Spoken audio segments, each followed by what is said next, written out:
Extinction didn't erase their terror. It sealed their legacy in blood and bone.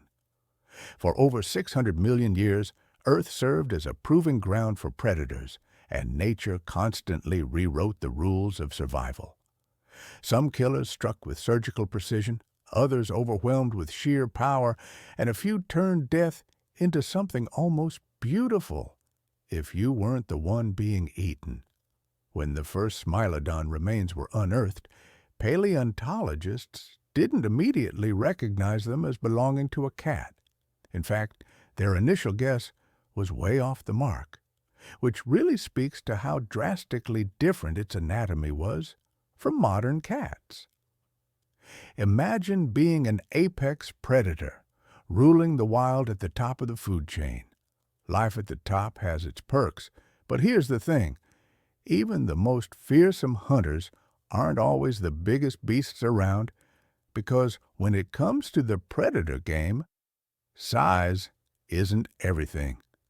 Yet every so often, nature outdoes itself. It creates a carnivore so specialized, so perfectly adapted to hunting big game, that it seems almost like a creature of myth.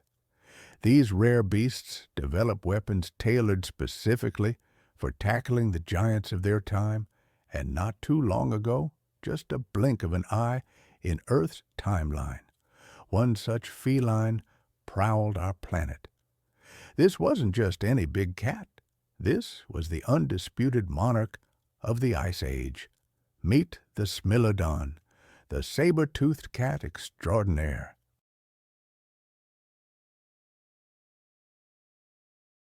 With its iconic saber teeth and fierce appearance, Smilodon is one of the most instantly recognizable extinct predators, a status only solidified by its portrayal in popular films.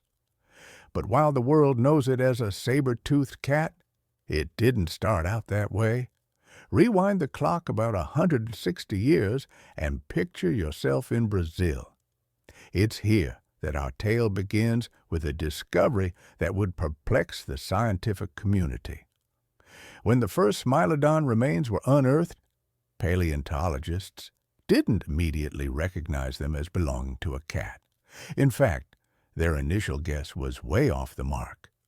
Based on some isolated cheek teeth that bore an uncanny resemblance to those of modern hyenas, they dubbed this new find Hyena neogaea. However, within a couple of years, the tides of discovery brought forth a tsunami of new fossils. Suddenly, scientists weren't just looking at a few teeth, but a veritable jigsaw puzzle of prehistoric proportions, foot bones, skull fragments, and those iconic canines, which, by the way, seemed almost comically oversized for any mouth, painted a very different picture. As the pieces fell into place, it became clear that this was no hyena. Instead, they were dealing with a completely new genus of felid, one that was not only massive in size, but also built like a prehistoric tank.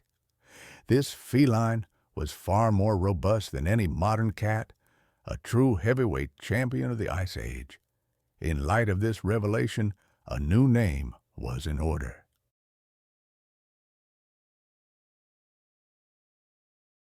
Thus, Smilodon populator was born.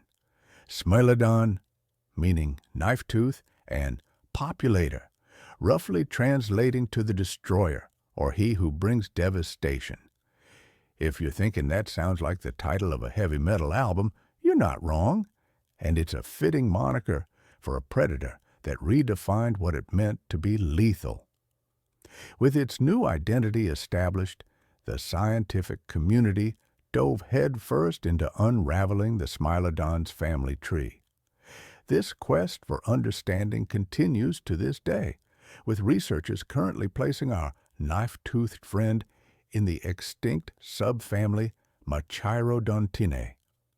This subfamily is home to most of what we colloquially call saber-toothed tigers, though saber-toothed cats is more accurate since these ancient felines aren't closely related to modern tigers or any living cats for that matter.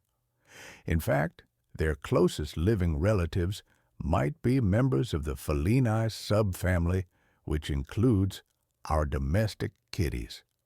Within the Misidentini, Smilodon found itself in an even more exclusive club, the Smilodontini, or as some paleontologists like to call them, the dirk-toothed cats. This group is pretty exclusive, with only 5 known genera calling it home. But what Smilodontini lacks in diversity, it makes up for in star power, thanks to Smilodon. As research progressed, scientists discovered that Smilodon wasn't a lone standout.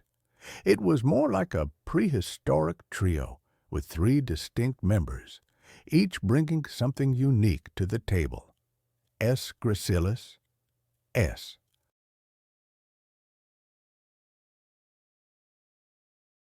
fatalis, and S. populator. Now, if you found yourself face to face with any of these species, you probably wouldn't be too concerned with which one was about to turn you into lunch, but they did have their differences. First up, we have S. gracilis, the elder statesman of the group. This OG appeared in North America about 2.5 million years ago, descending from an even older genus called Meganterion. Next came S. fatalis, strutting onto the scene roughly a million years later. Last, but certainly not least, S. populator made its grand entrance about 600,000 years after fatalis, fashionably late to the Ice Age party. S. gracilis, while no slouch in the size department, was the runt of the litter, tipping the scales at about the same weight as a modern jaguar. S. fatalis, living up to its name, was a step up in the terror department, matching an African lion in size, but packing on extra muscle like a feline bodybuilder. We're talking about 280 kilos, or 620 pounds, of prehistoric fury. That's on par with the largest tigers roaming the earth today, but S. populator dominated them all. This behemoth pushed the boundaries of phalid physiology, with the largest known specimens estimated to have weighed in at a jaw-dropping 470 kilos, or 1040 pounds. To put that in perspective, that's about the same as a medium-sized polar bear. Interestingly, unlike many modern big cats, Smilodons didn't seem to be too hung up on gender norms.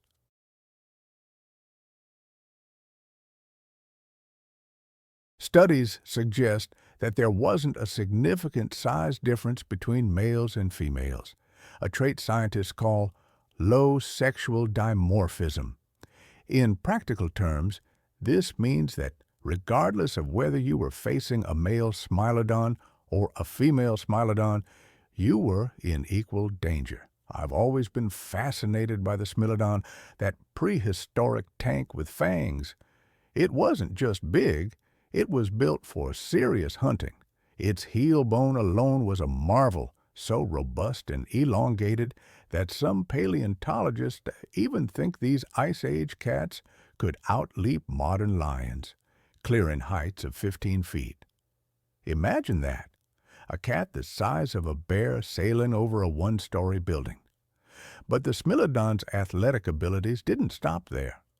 Its forelimbs were about 20% thicker than you'd expect for a cat of its size, giving it incredible strength, even more than the larger American lion.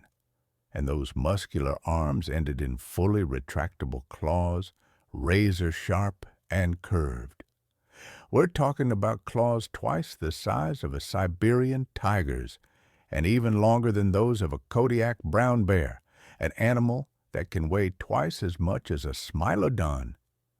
They were nature's grappling hooks, perfect for latching onto large prey. Of course, when we think of Smilodon, it's those teeth that steal the show. Those iconic, impossibly long canines have captured imaginations for generations.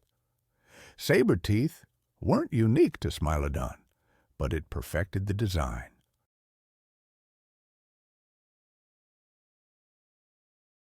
Its fangs were audacious in their length, protruding well beyond the lower jaw, a feature uncommon even among other saber-toothed cats. They could grow up to 8 inches long, longer than many modern kitchen knives. They were precision instruments, shaped like deadly daggers with sharp points and smooth, narrow sides, designed to pierce deep into flesh with devastating efficiency.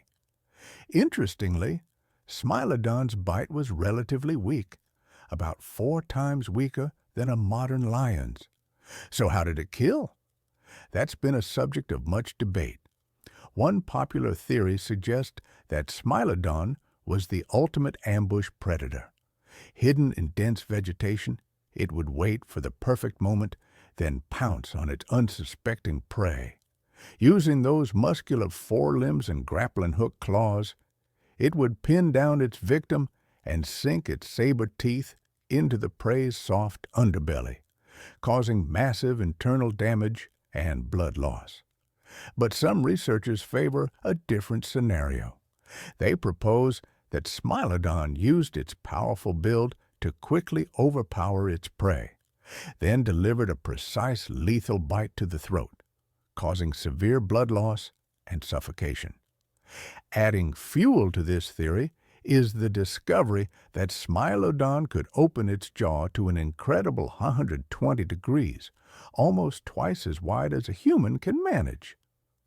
Smilodon wasn't just brawn and teeth.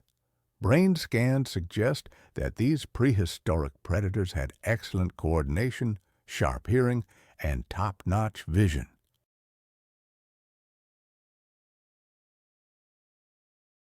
Their eye socket shape hints at binocular vision, giving them the depth perception needed to judge distances accurately, crucial for an ambush predator.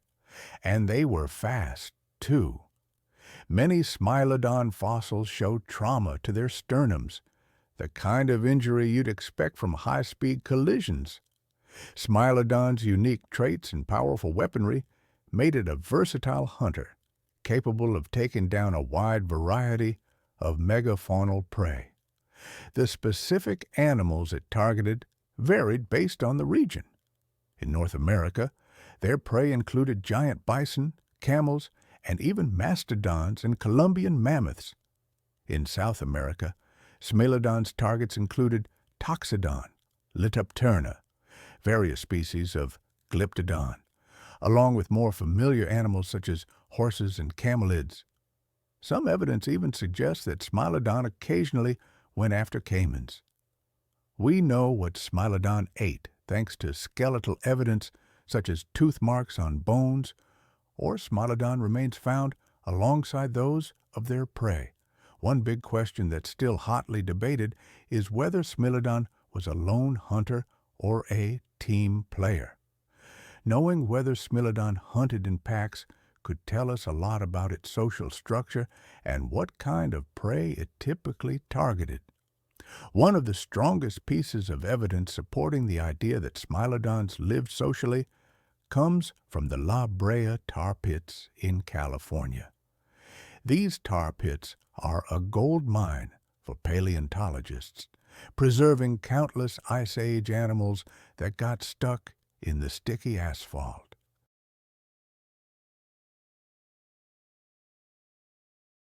The La Brea tar pits in Los Angeles, I've always found them a haunting reminder of the past. Imagine animals becoming trapped, not just by the sticky asphalt, but also by the very predators drawn to the struggling herbivores. It's a macabre tableau, preserved in stone. Smilodon fossils are incredibly common there. Over 166,000 bones have been attributed to them. This has led some to wonder if Smilodon might have been a social animal. The thinking goes that, like modern social cats, they might have been responsive to distress calls. If one Smilodon got stuck, it might have called for help, inadvertently luring others to their doom. A grim theory, but one that could explain the sheer number of remains in one place. What I find even more fascinating and surprisingly touching is the evidence suggesting what some paleontologists call pseudo-healthcare among Smilodons. Some fossils show signs of severe injuries or disabilities that would have made hunting nearly impossible. Yet these individuals survived well into adulthood. The idea is that these injured cats were cared for by their fellow Smilodons, much like lions or wolves support injured members of their pride or pack. There's a famous Smilodon fossil that shows signs of hip dysplasia from a young age, yet it lived to adulthood. It's hard to imagine how such an animal could have hunted alone, leading to this image of Smilodon families caring for their own. But not everyone buys the Smilodon social club theory.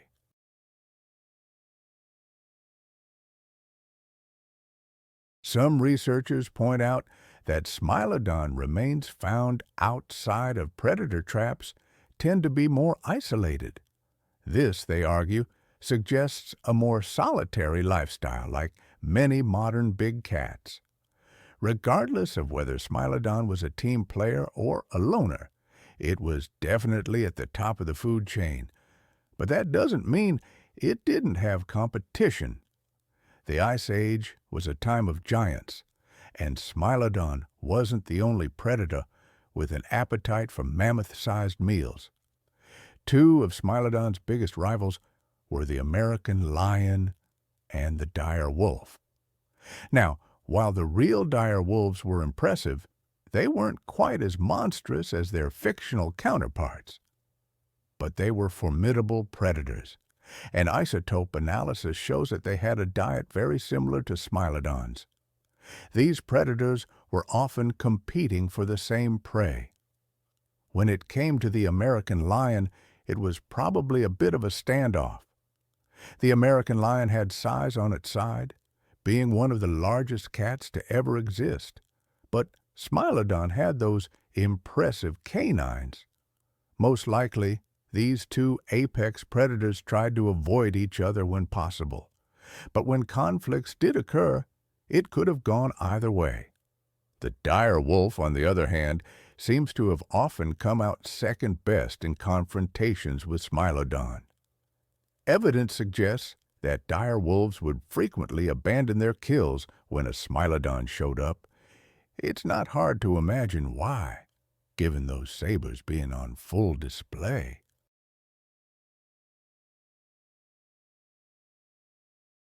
But lions and wolves weren't the only competition Smilodon had to worry about.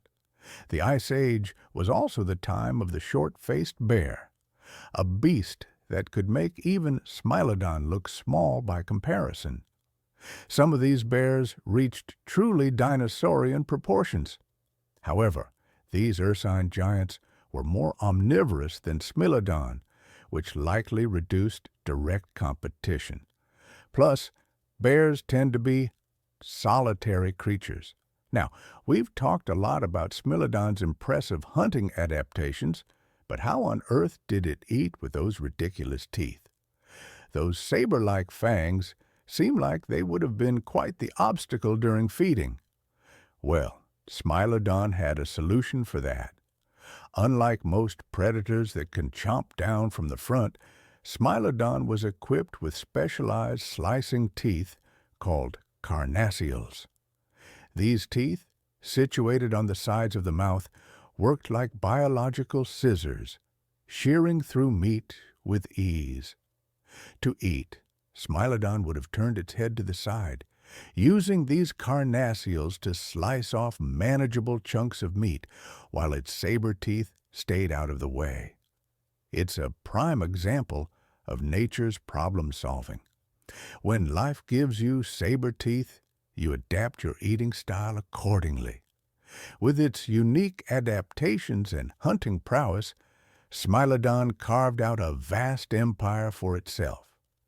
Between its three species, it achieved a distribution across the Western Hemisphere that would make any modern predator envious.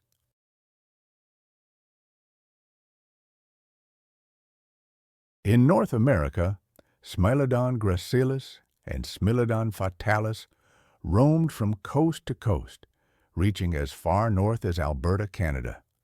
Meanwhile, in South America, Smilodon fatalis and Smilodon populator established a domain stretching all the way down to Patagonia. But Smilodon wasn't just geographically widespread, it was also adaptable. Fossils have been found in a diverse array of environments, from grasslands and plains to woodlands and closed forests, from savannas to subtropical forests, and even mammoth steppes. This adaptability allowed Smilodon to live alongside a veritable who's who of Pleistocene megafauna. We're talking about a world where you might encounter short-faced bears, proboscideans, ground sloths the size of cars, armored glyptodons, the rhino-like toxodons, camels, deer, horses, bison, and even terror birds. I sometimes imagine what it must have been like, a real-life ice level from a video game, but with prehistoric cats. Then, into this world came something new. Humans. It's believed our ancestors first crossed paths with Smilodon around 25,000 years ago. Imagine being one of those early humans, armed with primitive tools coming face to face with a saber-toothed cat. I can only imagine the tension. We were competing for the same food. And by the time humans arrived, only the larger populator and etched remained. Bad timing indeed.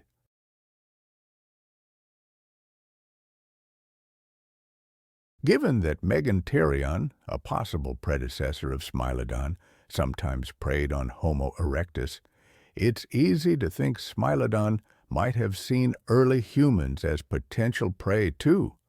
But humans are resourceful. While there's no direct evidence of human-Smilodon confrontations, our technology and group tactics likely allowed us to turn the tables sometimes.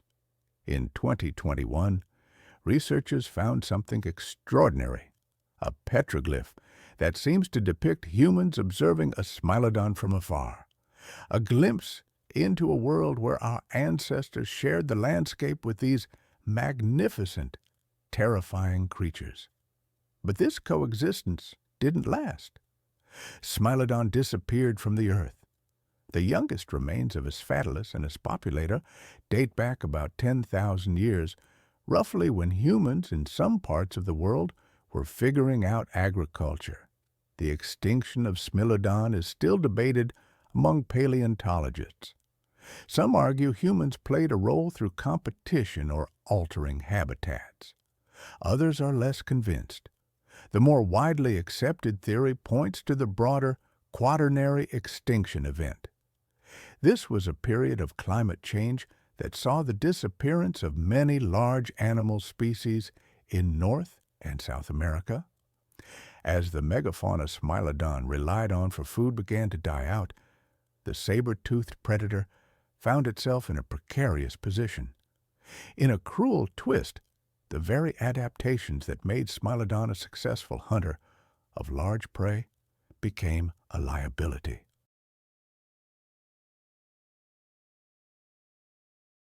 Specialized to take down giants, Smilodon struggled to adapt to a world where those giants were disappearing.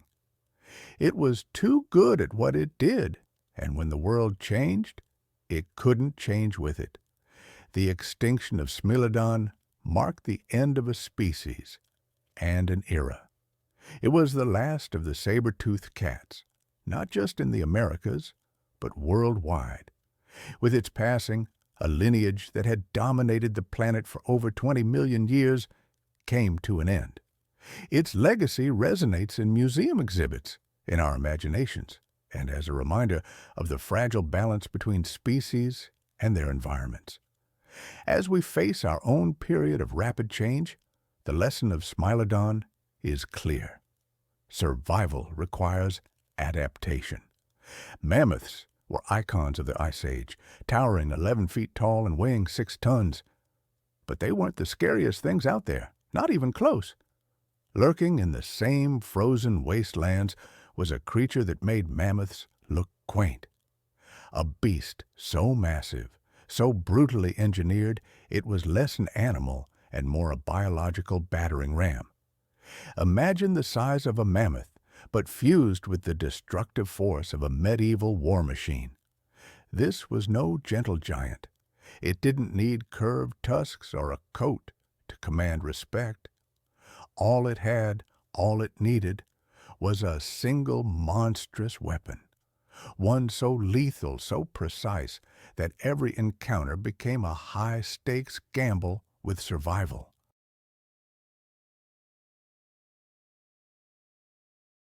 This was the true juggernaut of the Ice Age, Elasmotherium sibiricum, the creature that should have defined Ice Age dominance from the very beginning. Imagine a rhinoceros that decided regular size wasn't intimidating enough. Now multiply that by roughly 3. Add the bulk of a small elephant and crown it with a single horn so massive it could serve as a battering ram for medieval warfare. What you're picturing is still probably smaller than the reality of Elasmotherium. This wasn't just large, it was monumentally oversized, standing 6.5 feet at the shoulder and stretching 15 feet from nose to tail. Elasmotherium weighed in at a staggering 5 tons. But the mements alone don't capture the true horror of encountering this beast. The defining feature, the element that transformed Elasmotherium from merely large to genuinely nightmarish, was the horn. Not horns, plural, like its modern rhinoceros descendants, but a single massive horn that could reach lengths of up to 6 feet. 6 feet of solid pointed bone jutting from the center of its forehead like some prehistoric unicorn's fever dream. And unlike the mammoth's curved tusks, which were primarily tools for foraging and occasional defense, Elasmotherium's horn was purpose-built for devastation. It was perfectly positioned for charging attacks, designed to concentrate the full force of 5 tons of angry herbivore into a single armor-piercing point.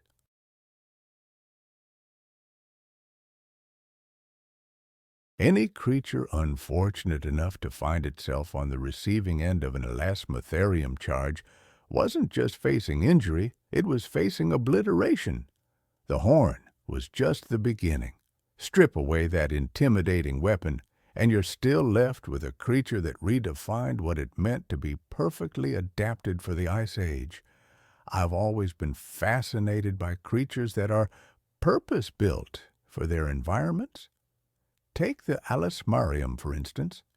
While mammoths were struggling to survive in frozen conditions, this creature was thriving. It wasn't just surviving, it was dominating. The legs alone tell a story.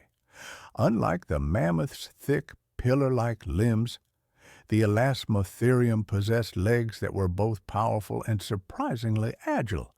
These weren't just weight-bearing supports. They were the foundation of a charging mechanism. Imagine 5 tons of muscle and bone accelerating into a full-speed charge, capable of flattening anything in its path. While mammoths carried their weight evenly, the Elasmotherium's mass was front-loaded, designed to turn every charge into a catastrophic collision.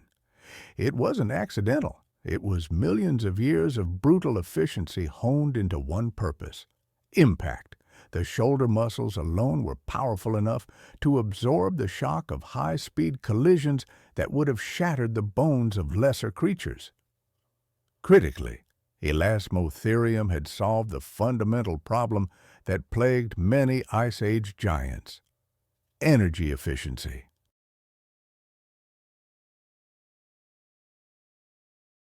While mammoths required vast quantities of vegetation, Elasmotherium's digestive system was optimized for extracting maximum nutrition from the sparse grasses and tough vegetation that dominated the frozen steppes.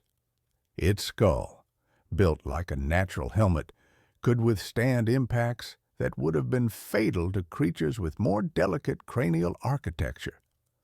When Elasmotherium charged, it wasn't just the horn that posed a threat. It was the entire front end of the creature, functioning as an organic siege engine. Mammoths relied on group protection and intimidation through size. Elasmotherium needed no such social strategies. It was a solitary predator's nightmare and a territorial competitor's worst enemy, capable of defending resources and territory through sheer individual dominance. While mammoths huddled together for warmth and protection, Elasmotherium stood alone because nothing else on the frozen landscape posed a credible threat.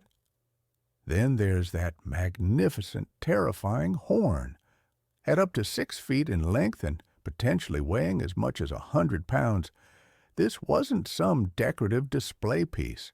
This was a weapon that could punch through ice, tree trunks, and presumably any creature unfortunate enough to challenge its owner. That's a horn longer than a standard parking space is wide, attached to a creature that could wield it with the precision of a medieval knight and the force of a freight train.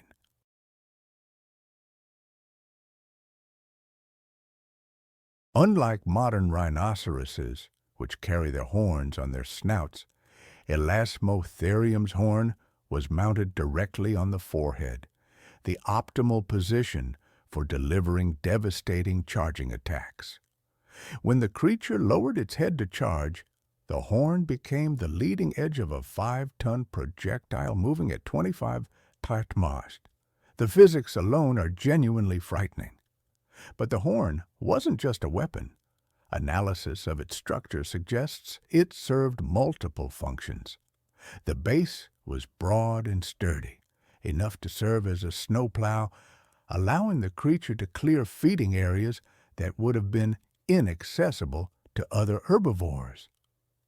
In a world where food was scarce and competition was fierce, this ability to access buried vegetation was literally a matter of life and death. The horn's surface was likely covered in keratin, the same material that makes up our fingernails, but structured for maximum durability. This covering would have been constantly growing and self-sharpening, ensuring that the weapon remained effective throughout the creature's lifetime. Unlike antlers that shed annually, this horn was a permanent, ever-improving tool of destruction. Recent fossil evidence suggests the horn may have been even more formidable than previously imagined. Some specimens show evidence of horn bases that could have supported structures up to 8 feet long. An 8-foot horn on a 5-ton creature represents a level of natural weaponry that has no modern equivalent.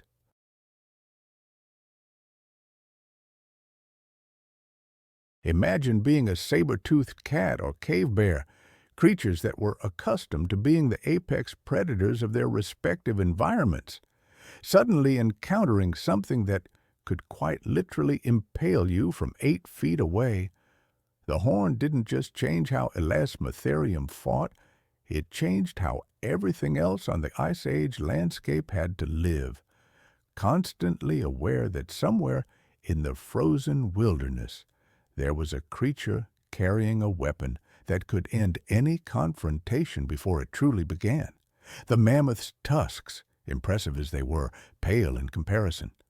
Tusks were tools useful for digging, displaying, and occasional defense. But Elasmotherium's horn was something else entirely. Domination made manifest. A weapon so effective that it redefined the very concept of herbivore. While mammoths were busy adapting to environments that barely tolerated their presence, Elasmotherium had claimed territory that actively welcomed their dominance. The key difference wasn't just what they could survive, it was what they could control. The Eurasian steppe during the Pleistocene was a landscape that seemed designed specifically for creatures like Elasmotherium, vast open grasslands stretched for thousands of miles. Elasmotherium, a living battering ram. It's hard to imagine a creature so perfectly suited to its environment. I find myself picturing them roaming those occasional river valleys and scattered patches of woodland. For them, it was paradise.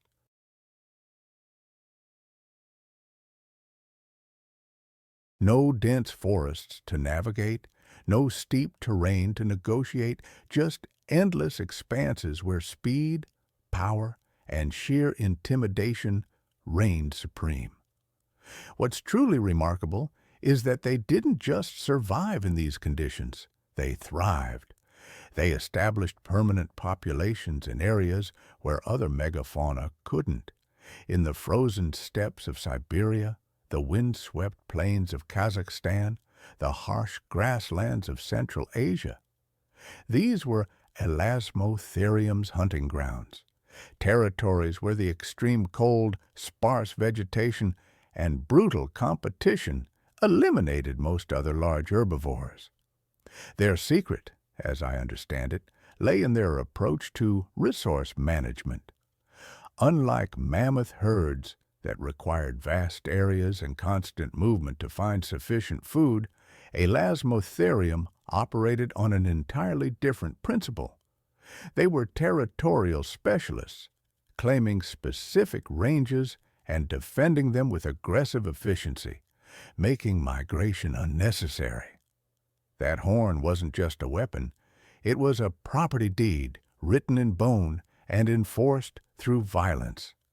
Think about the advantages this gave them during the harshest periods of the Ice Age. When food became scarce and competition intensified, mammoth herds had to keep moving, burning precious calories in the process. Elasmotherium simply cleared their territory of competitors and settled in for the long haul.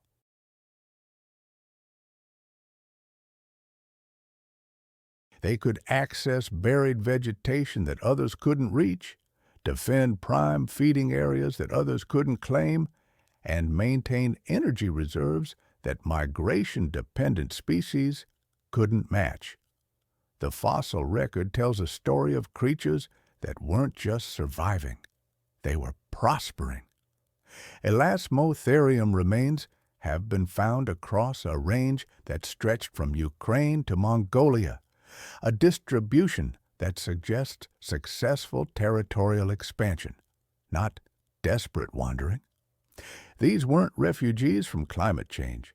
They were the landlords of the Ice Age, collecting rent in the form of exclusive access to the best grazing areas. And unlike mammoth populations, which fluctuated dramatically with environmental changes, Elasmotherium populations remained relatively stable throughout their existence. This wasn't luck, but the natural result of a survival strategy so effective that it made them nearly immune to the environmental press that devastated other megafauna. For a creature so perfectly adapted to Ice Age conditions, so dominant in its chosen environment, and so well equipped for survival, Elasmotherium's extinction presents one of paleontology's most perplexing mysteries. How do you eliminate something that appeared virtually indestructible?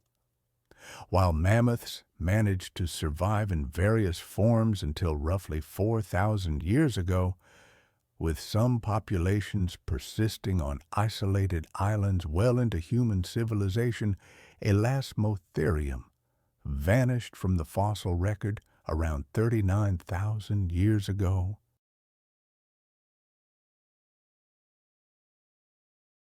This wasn't a gradual decline, but a sudden, complete disappearance that left no descendants and precious few clues about what could have overwhelmed such a formidable creature. The conventional explanation points to climate change, but this theory has some serious problems. Elasmotherium had already survived multiple ice ages, numerous warming periods, and dramatic environmental shifts throughout its history. These were creatures that had proven themselves capable of adapting to changing conditions over millions of years. Why would this particular climate shift prove fatal when so many previous ones had been survived? Some researchers suggest human hunting prey, but again, the evidence doesn't quite add up. While humans were certainly present in Elasmotherium's range during the late Pleistocene, the idea that early human populations could have systematically eliminated creatures this large and dangerous seems optimistic at best. Remember, we're talking about 5-ton animals armed with 6 deft horns and the temperament of a cornered badger. Even with primitive weapons, the cost-benefit analysis of hunting such creatures seems questionable. The most disturbing possibility is that Elasmotherium's very dominance contributed to its downfall. Their territorial nature, while advantageous during stable periods, may have prevented them from adapting to rapidly changing conditions.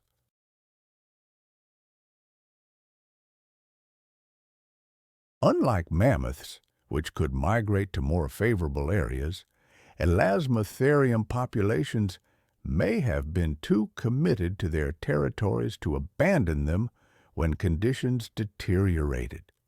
But here's the truly unsettling part. The disappearance was so complete that for centuries, scientists weren't even Elasmotherium had existed at all. Unlike mammoth remains, which are found regularly and in excellent condition, Elasmotherium fossils are rare and often fragmentary. It's almost as if something deliberately erased them from the archaeological record. Recent discoveries have added new layers to this mystery. Some fossils show evidence of stress markers and nutritional deficiencies that suggest the final populations were struggling with environmental press. Others display unusual growth patterns that might indicate disease or genetic problems. The picture emerging is of a species that didn't just disappear, but collapsed suddenly and catastrophically. Taken together, the evidence paints a grim picture. Whatever eliminated Elasmotherium was powerful enough to bring down a creature that had reigned unchallenged for ages, resilient, dominant, and built to endure. And yet it vanished with barely a trace.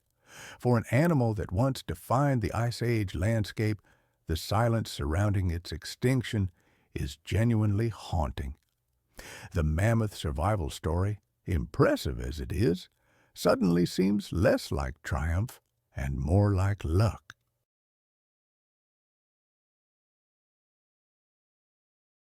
They weren't necessarily better adapted, perhaps merely more fortunate. Elasmotherium wasn't just another Ice Age animal. It was, in my view, the pinnacle of prehistoric power. A creature so finely tuned to its environment that it redefined what dominance looked like. The mammoth may have gotten the fame, but Elasmotherium earned the title that mattered most, the real titan of the Ice Age. But Elasmotherium wasn't the only behemoth history forgot. While it ruled the frozen steppes, another titan far to the south was the definition of giant altogether, bigger than a mammoth, heavier than a T-Rex, and possibly the largest land mammal to ever walk the earth. When we envision the world that shaped our earliest ancestors, I think we typically imagine a landscape dominated by predators. Saber-toothed cats stalking the savanna, massive hyenas lurking near waterholes, and early humans huddled around fires for protection. But what if one of the most significant competitors our ancestors faced wasn't a carnivore at all, but another primate? One so massive it would tower over any human alive today. Meet Dinopithecus ingens, the terrible ape of Pleistocene Africa, standing over 1.5 meters or around 5 feet tall when upright and weighing up to 150 kilograms or 330 pounds, it was nearly 5 times heavier than today's largest baboons. These colossal primates shared the African landscape with Australopithecus, an early Homo species, between roughly 3 to 2 million years ago.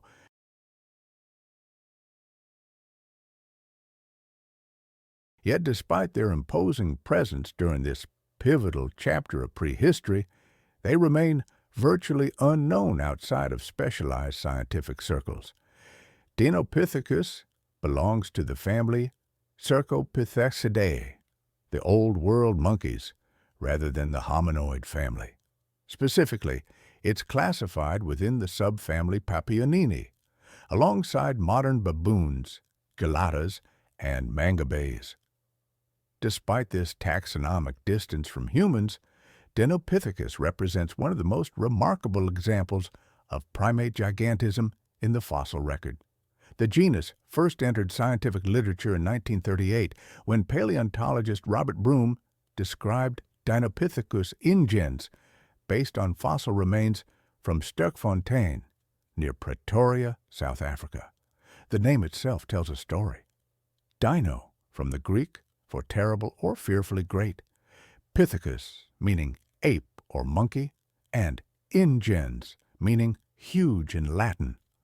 A fitting title for a creature that pushed the boundaries of what we thought primates could become.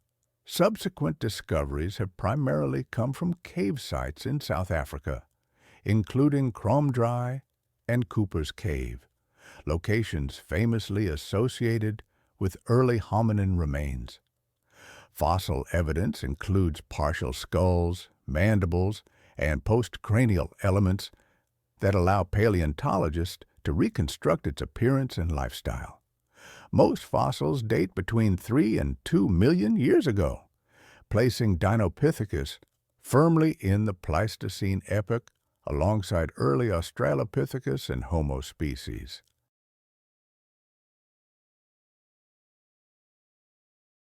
Physically, Dinopithecus was a scaled-up baboon built for terrestrial power. Its skull alone meet up to 30 centimeters in males and featured an elongated muzzle, enlarged canines, and a prominent sagittal crest for anchoring massive jaw muscles, indicators of both feeding strength and male-male competition. The mandible was exceptionally robust, with a deep body adapted to handle powerful chewing forces far beyond what is seen in modern baboons. Dental analysis shows a heavy emphasis on grinding plant material. Large molars with thick enamel point to a diet that included fibrous vegetation, seeds, and tubers, foods that required prolonged mastication. These adaptations suggest Dinopithecus could exploit tough resources that smaller primates couldn't process efficiently, offering a survival edge in diverse or fluctuating environments. Still, for all that chewing power, it needed a body that could carry the weight literally. Though fossilized postcranial remains are fragmentary, they leave no doubt. This was a ground dweller built like a fortress. The bones are dense, the muscle attachments oversized, and the proportions suggest a primate that moved low and heavy. It wasn't agile, but it didn't need to be. It was stable, durable, a four-limbed tank that could traverse both woodland and savanna. Now, here's where the social structure gets fascinating.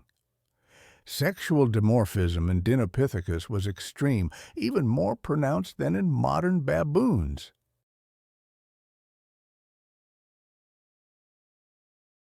Males may have weighed up to twice as much as females and bore significantly larger canines and cranial crests.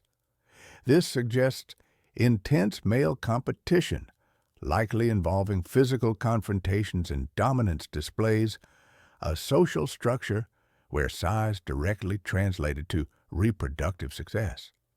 Yet all this leaves Dinopithecus somewhere in the middle of its ecosystem. Its size positioned it as a mesopredator, both hunter and hunted. It likely fed on fruits, seeds, roots, and small animals, while remaining vulnerable to apex predators like saber-toothed cats or large hyenas. Its bulk, strength, and potential for aggressive defense would have made it a formidable opponent, one that early hominins may have respected, avoided, or even competed with. Modern baboons are notoriously territorial, confrontational, and quick to violence when threatened, and Dinopithecus almost certainly took that to the extreme. With large, dominant males leading the charge, a threatened troop could have erupted into an explosion of noise, displays, and physical retaliation. Raised hackles, deafening vocalizations, and jaw-clapping would have been the first warning. But if that didn't work, those massive canines weren't just for show. A provoked Dinopithecus, especially a protective male, could have delivered devastating bites and powerful strikes capable of injuring or killing mid-sized predators.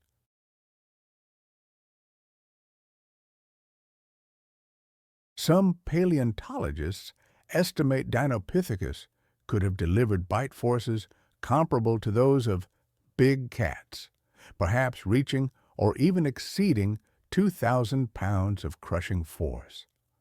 I sometimes imagine what it must have been like to face a Dinopithecus, not just one, but a defensive circle of these primates, all muscle and rage. It would have been a serious deterrent to even large carnivores, or early hominins. This wasn't a creature that backed down easily. It simply didn't need to. During the time Dinopithecus thrived, South Africa was undergoing significant climatic shifts. For a primate of its exceptional size, these changes brought both unique challenges and new opportunities. Forests were gradually given way to more open woodlands and grassland, a transition that favored adaptable ground-dwelling species. Fossil sites suggest Dinopithecus inhabited a mosaic landscape of open savanna interspersed with woodlands and riverine forests, environments not unlike those preferred by modern baboons. Troop life in Dinopithecus likely mirrored that of modern baboons, but on a far more intimidating scale. These multi-male, multi-female groups were probably structured around rigid dominance hierarchies, with adult males asserting their rank through visual displays and, when necessary, brutal physical confrontations. Some males weighed up to 150 kilo. These clashes were anything but subtle.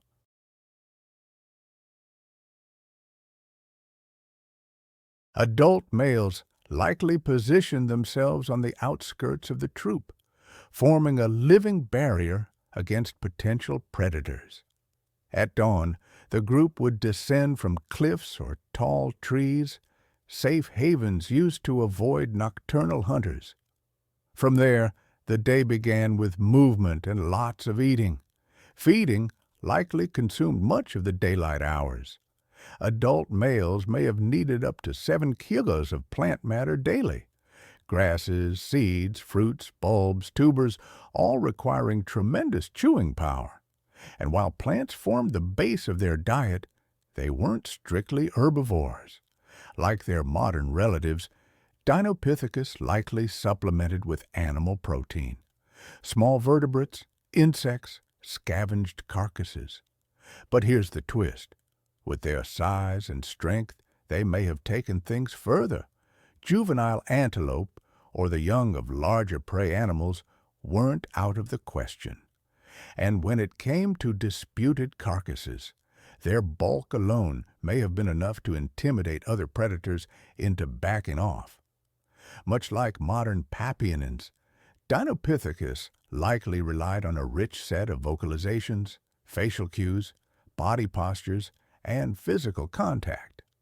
With brains scaled to their size and complex social structures to manage, their interactions were probably just as nuanced, broadcasting everything from individual rank to predator warnings with a glance or a grunt. Perhaps the most compelling aspect of Dinopithecus is its temporal and geographic overlap with early human species.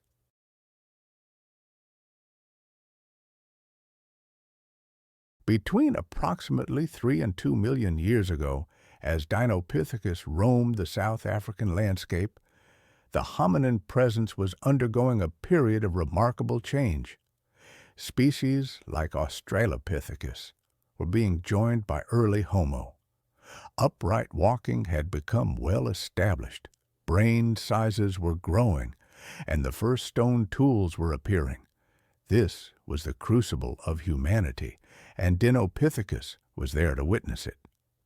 The fossil evidence places Dinopithecus in association with hominin remains at several critical sites.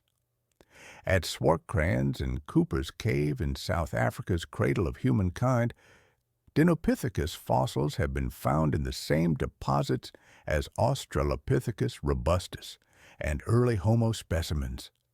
This wasn't just proximity across a landscape. These primates inhabited the same immediate environments, drank from the same water sources, sheltered in the same cave systems, and likely observed each other regularly. The size disparity alone would have created a power imbalance. Early hominins stood approximately 1.2 to 1.5 meters tall and weighed between 30 to 55 kilos. They would have been significantly outmatched by adult male Dinopithecus, which averaged around 80 kilos, with larger individuals reaching up to 150 kilos. Armed with formidable canines and superior upper body strength, even the smaller female Dinopithecus would have presented a physical threat. Competition for resources was inevitable.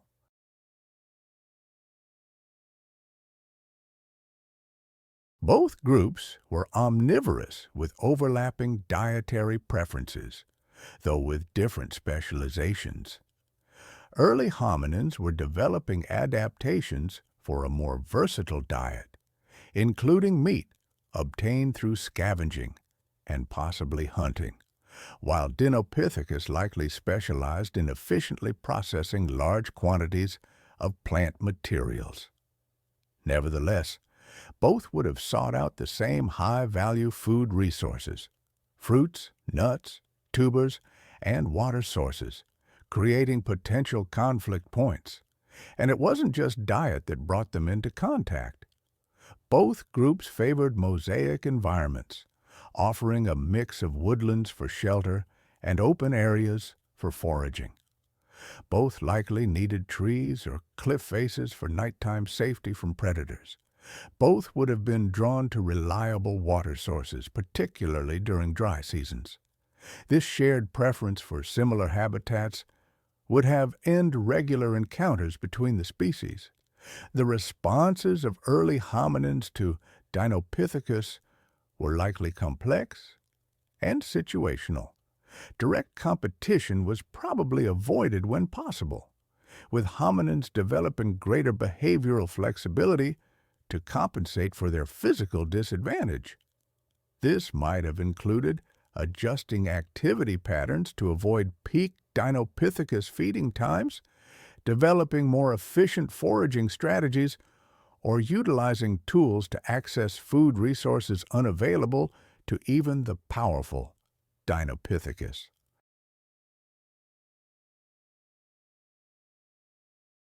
One intriguing possibility is that the presence of Dinopithecus may have accelerated hominin tool use and cooperation. When confronted with larger, more physically imposing competitors, our ancestors, the disappearance of Dinopithecus, a megamonkey, around 1.7 million years ago has always struck me. Imagine these creatures facing climate change that shrunk their woodlands, competition from adaptable baboons, and the rise of Homo erectus with their advanced tools. It paints a vivid picture of a world in flux, where even the largest among us can be vulnerable. It reminds me how precarious our own position can be. I find it fascinating to consider how these ancient primates may have inadvertently shaped the lives of early hominins. Perhaps their large size and aggressive nature offered a degree of protection, deterring predators that might otherwise have targeted smaller hominin groups. Or conversely, a small group of hominins might have attracted predators, inadvertently putting the Dinopithecus at risk. And then there were the dire wolves. In ancient Greece, they were known as Enoxian dirus, the terrible wolf. They roamed diverse landscapes, from the plains of North America to the arid savannas of South America and the steppes of Eastern Asia. These apex predators, with their meat-centric diets and intimidating hunting skills, were truly rulers of their time.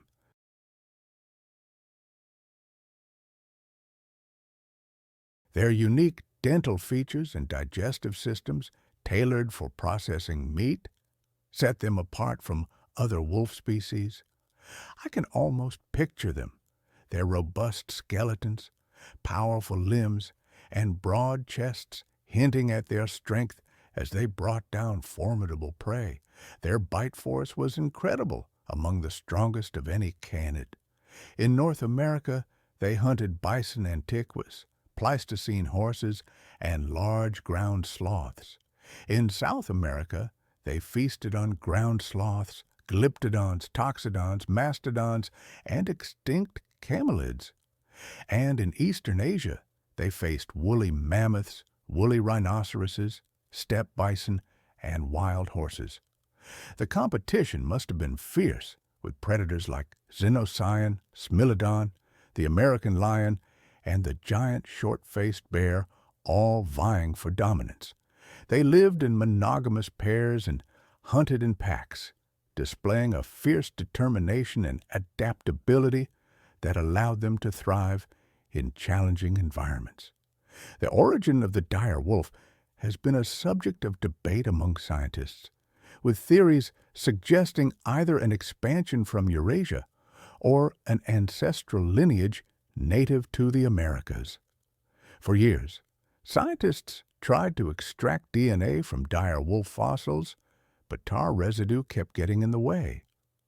Finally, in 2021, groundbreaking discoveries revealed that dire wolves represent a unique genetic lineage that split from wolf-like canines around 5.7 million years ago.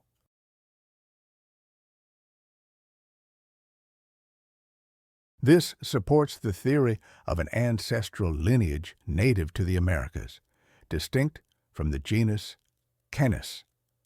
Despite similarities in their skeletal structures, dire wolves and gray wolves are not closely related, a testament to convergent evolution. The story of the dire wolf spans an impressive 40 million years. It began with the arrival of the canid family in North America. From fox-like vulpini to dog-like canini, the branches of their family tree show us the intriguing variations within the species. I find it fascinating to picture them roaming across such diverse habitats. Dire wolf fossils have been discovered in plains, grasslands, forested mountain areas, and even arid savannas across both North and South America. The most abundant fossil areas are the La Brea tar pits of Los Angeles and the Tule Springs in Nevada. While dire wolf remains are less common at higher latitudes in North America, recent discoveries of Asian dire wolf fossils challenge some older theories about the limits of their range. Fossils have been reported in various states in the United States, with major sites located east of the Rocky Mountains. They've also been uncovered in various locations across Mexico, particularly in the San Jose Cave and El Cedazo. And, of course, in South America, with specimens dated to less than 17,000 years ago in Venezuela, Peru, Bolivia, Chile, and Ecuador.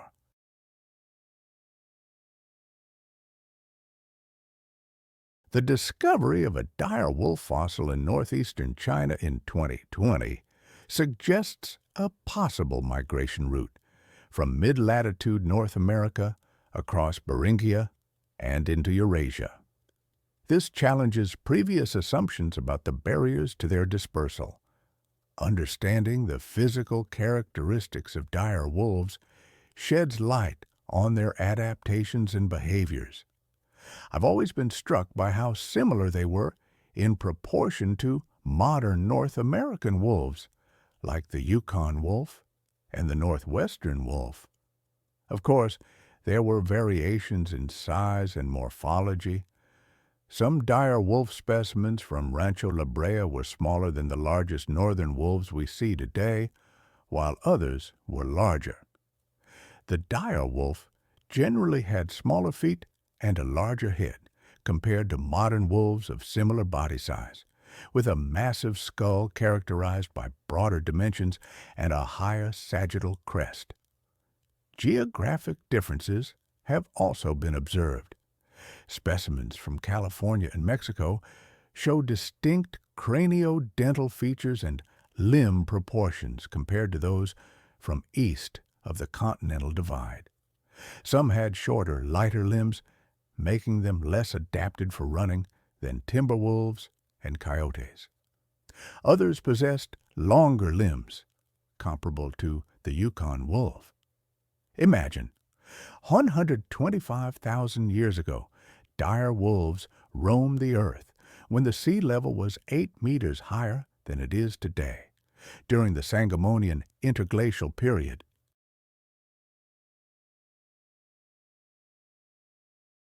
The Wisconsin glacial period followed, lasting from 80,000 to 20,000 years ago, also known as the Ice Age, with glaciers covering much of North America.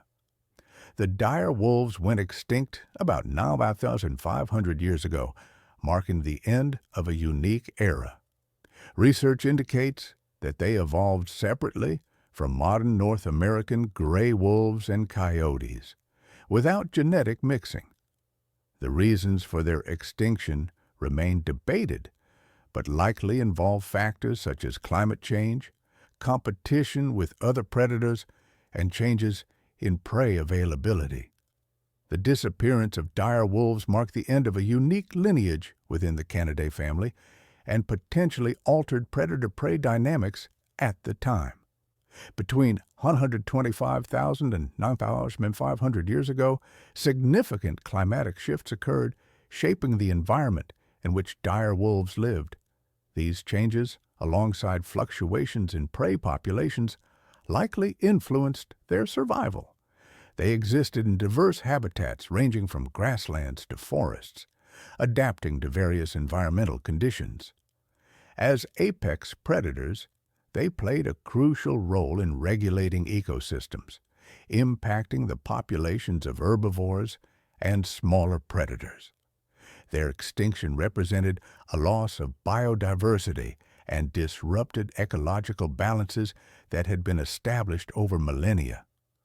While interbreeding is common among wolf-like canines, studies have found no evidence of genetic mixing between dire wolves and extant North American gray wolves or coyotes, suggesting independent evolution.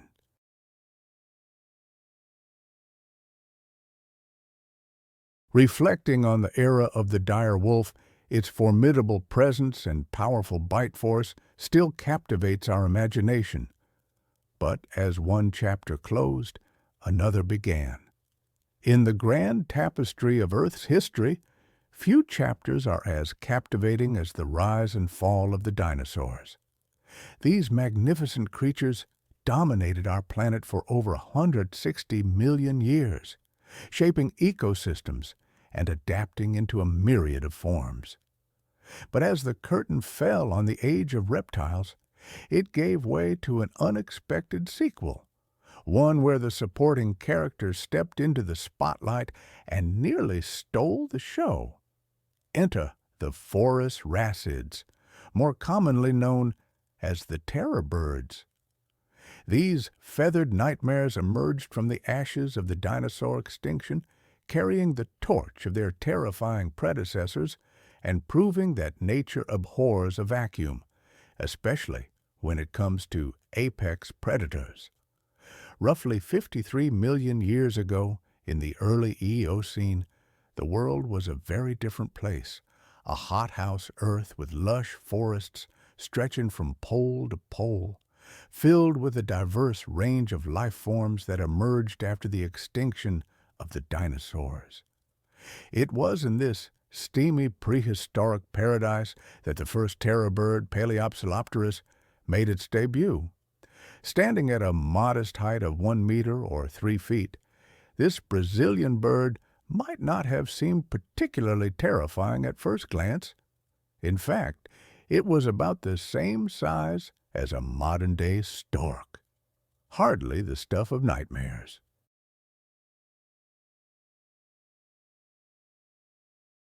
But appearances can be deceiving, and Paleopsilopterus had something its contemporaries lacked: potential.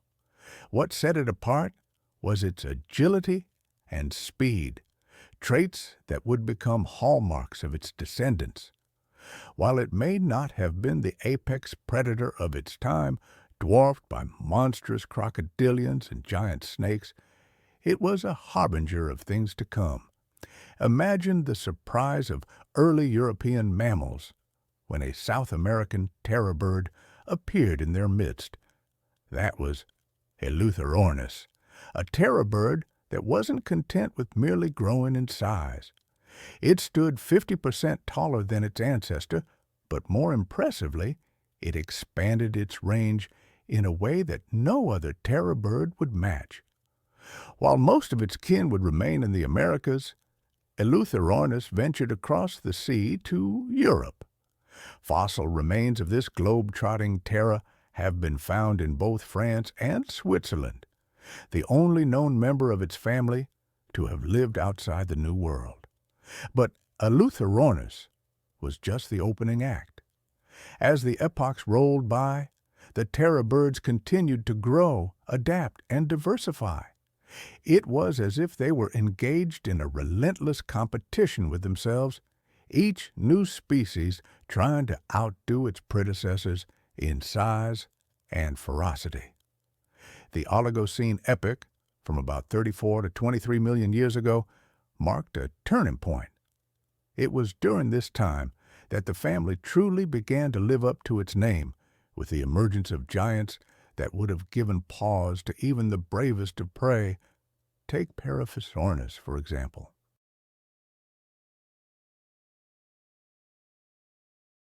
This Brazilian bird was an absolute behemoth that stood 1.4 meters tall and weighed a whopping 180 kilograms. To put that into perspective, Paraphornis outweighed the largest living bird today, the ostrich. This was no lightweight contender. Paraphornis was built like a feathered tank with robust bones that spoke of raw power. Paleontologists believe that Paraphornis hunted using a combination of kicks, slashes, and powerful jabs with its sharp beak. It's a hunting style that might remind one of a prehistoric version of mixed martial arts. Paraphornis wasn't just a mindless brute. Like many of its terror bird kin, it likely possessed a level of intelligence that set it apart from other contemporary predators. Studies of terror bird brain cases suggest that they had well-developed visual and auditory centers, indicating keen senses that would have made them formidable hunters. As impressive as Paraphornis was, it was merely setting the stage for what was to come. As we step into the Miocene and Pliocene epochs, spanning from about 23 to 2.5 million years ago, we encounter the true giants of the terror bird family. These were creatures that pushed the boundaries of what it meant to be a bird, reaching sizes that rivaled the predatory dinosaurs of old. Three names stand out in this pantheon of avian terrors: Titanus, Kelenken, and Brontornis. Each of these genera represents the pinnacle of the terror bird lineage, and each had its own claim to fame.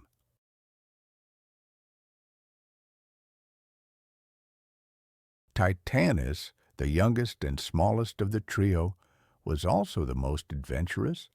While most terror birds were content to dominate South America, Titanus had grander ambitions. It crossed the newly formed land bridge connecting North and South America during the Great American Interchange, becoming the only large South American predator to successfully establish itself in North America. Unlike most of its relatives, this bird lived in what is now the United States, including the states of Texas, Florida, and California. Standing 2 meters tall, Titanus would have been an imposing sight for the mammals of North America. Imagine the shock of a Pleistocene horse or ground sloth, accustomed to watching out for saber-toothed cats and dire wolves, suddenly confronted by this alien predator, half bird, half nightmare. But as impressive as Titanus was, it was dwarfed by its cousins back in South America. Kelenken, named after a mythological Tehuelche spirit, stood a towering 3 meters tall and weighed around 250 kilograms. This was a bird the size of a grizzly bear, with a head larger than that of a horse and a beak that could crush bone. Speaking of its head, recent studies have shown that Kelenken and other large terror birds possessed a unique skull structure that set them apart from their smaller relatives. Known as the terror bird skull type, this adaptation gave them increased bite force and pecking power.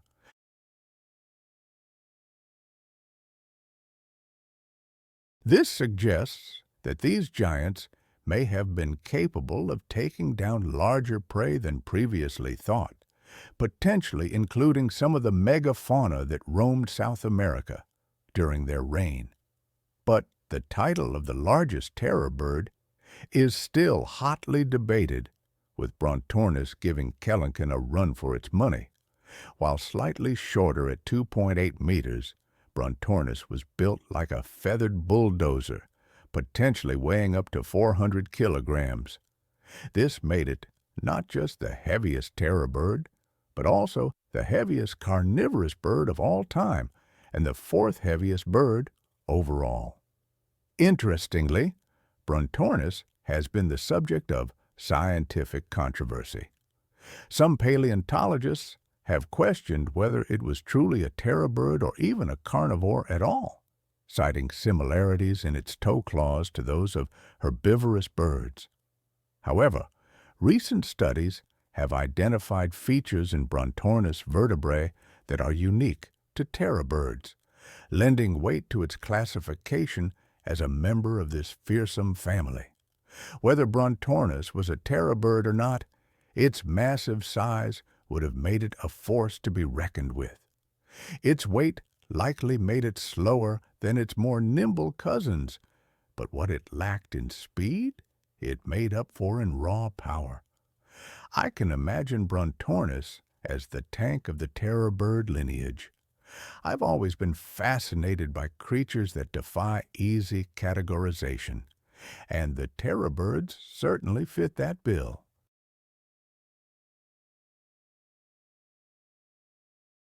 Imagine a bird twice as tall as the fastest human, Usain Bolt, and several times heavier, yet still capable of speeds exceeding 30 miles per hour. It's a strange and terrifying image, isn't it? These weren't just oversized chickens. They were apex predators, finely tuned for survival in a world teeming with giants. While some of the larger terror birds, like Kelenken and Brontornis, seemed to rely on sheer size and power, many others took a different path. Speed, it turns out, was just as important as size in their survival. Studies of their leg bones reveal a structure remarkably similar to modern-day ostriches, with short thigh bones paired with elongated lower leg and foot bones. This adaptation is a clear indicator of high-speed running ability. But speed wasn't just about chasing down prey. For many terror birds, especially the smaller and medium-sized species, it was also a crucial defensive adaptation. In a world filled with other large predators, including giant carnivorous mammals and enormous crocodilians, the ability to make a quick getaway could mean the difference between life and death. This combination of speed and size made terror birds versatile predators, capable of adapting to a variety of hunting strategies. Smaller, faster species might have specialized in chasing down swift prey like small mammals and reptiles, while the larger, more powerful species could have employed ambush tactics or even taken on larger, more dangerous quarry.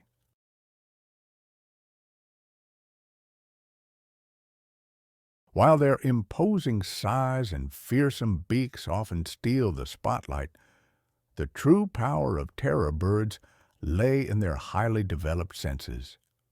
Recent studies of terror bird skulls and brain cases have revealed that these prehistoric predators were equipped with sensory capabilities that put them leagues ahead of many of their contemporaries. While terror birds might not have had eyesight quite as sharp as modern raptors like eagles or hawks, they were far from being visually impaired. Their eyes were well developed and positioned to provide excellent depth perception, a crucial advantage for any predator. But what really set their vision apart was its versatility. These birds were equally adept at seeing in bright daylight and in the dim light of dawn and dusk, making them effective hunters around the clock. As for their hearing, the inner ear structure of terror birds suggests an acute sensitivity to low-frequency sounds. This ability would have allowed them to detect the footsteps and movements of potential prey, even when hidden by dense vegetation. Imagine one standing motionless in the prehistoric forests of South America, its head cocked slightly to one side. To a casual observer, it might appear to be resting or even dozing, but in reality, every fiber of its being is alert, its incredibly sensitive ears picking up the faintest rustle of leaves or the softest patter of tiny feet.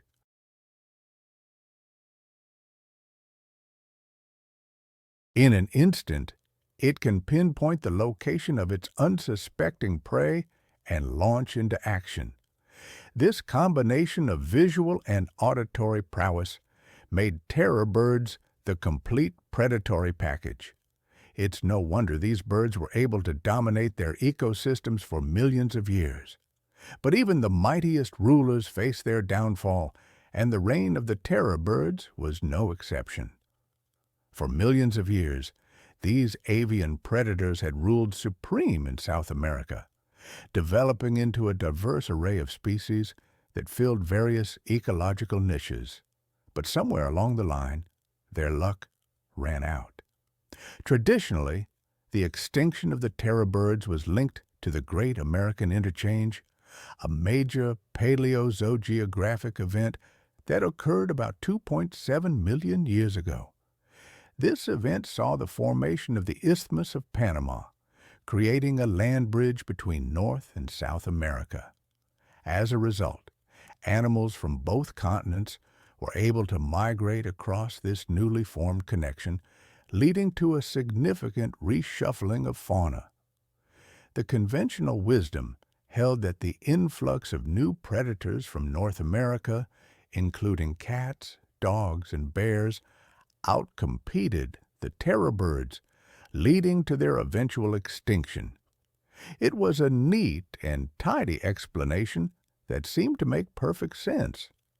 However, as is often the case in science, the truth has turned out to be more complex and nuanced.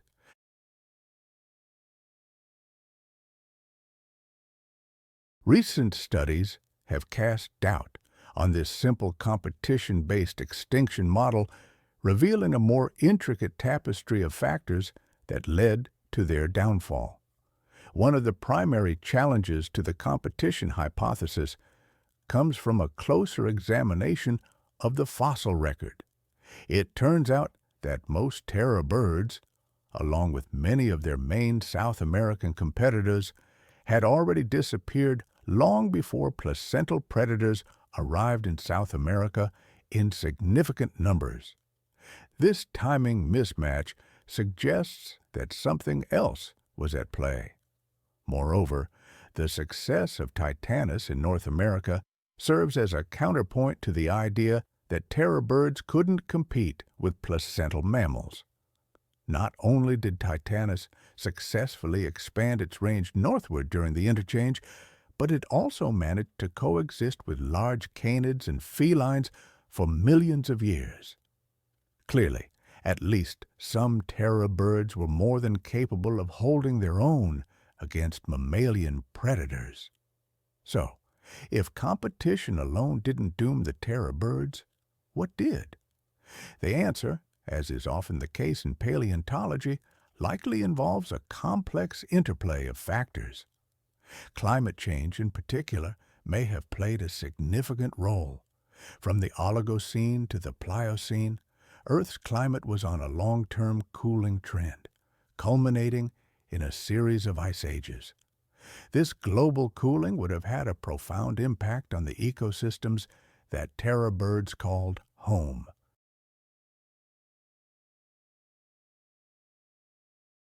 As temperatures dropped and habitats changed, the lush forests that many terror bird species relied on would have given way to more open landscapes. The idea that terror birds survived almost to the cusp of human arrival in South America, it's a thought that has stayed with me. Imagine our ancestors hearing stories of these feathered giants passed down through generations.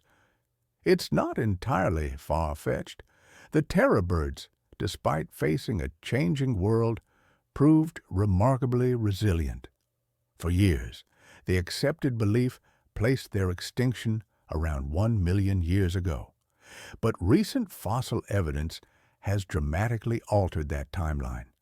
Some smaller species we now know existed as recently as 9,000 years ago, a mere blink of an eye, geologically speaking. And even more tantalizing is the discovery of fossils attributed to an unidentified terror bird species, dated to just 18,000 years ago. If confirmed, this would mean they survived almost until humans arrived in South America around 15,000 years ago. How close did we come to encountering them? What would that encounter have been like? Could there be any truth to the legends of giant birds in South American folklore?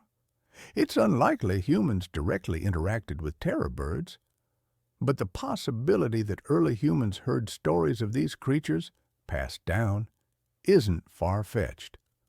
Other megafauna, like woolly mammoths and giant ground sloths, coexisted with early humans and left lasting impressions on our culture and mythology.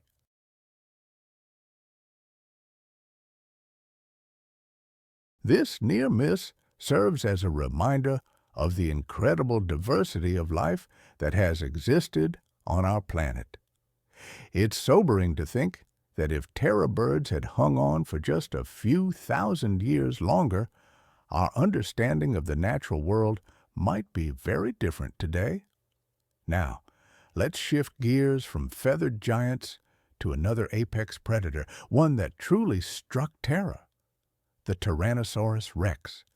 With its seismic movements and razor-sharp teeth, this dinosaur has always been regarded as the pinnacle of prehistoric might. Even today, its reputation endures as the most frightening being to have ever walked the planet. So, just how terrifying was the T-Rex, actually? The first known fragment of a T-Rex skeleton was discovered in 1902 in Montana by paleontologist Barnum Brown. This sparked a new era in dinosaur research. Major finds since then, like the virtually complete specimen Sioux discovered in South Dakota, have offered invaluable information on the morphology, behavior, and scientific significance of Tyrannosaurus rex.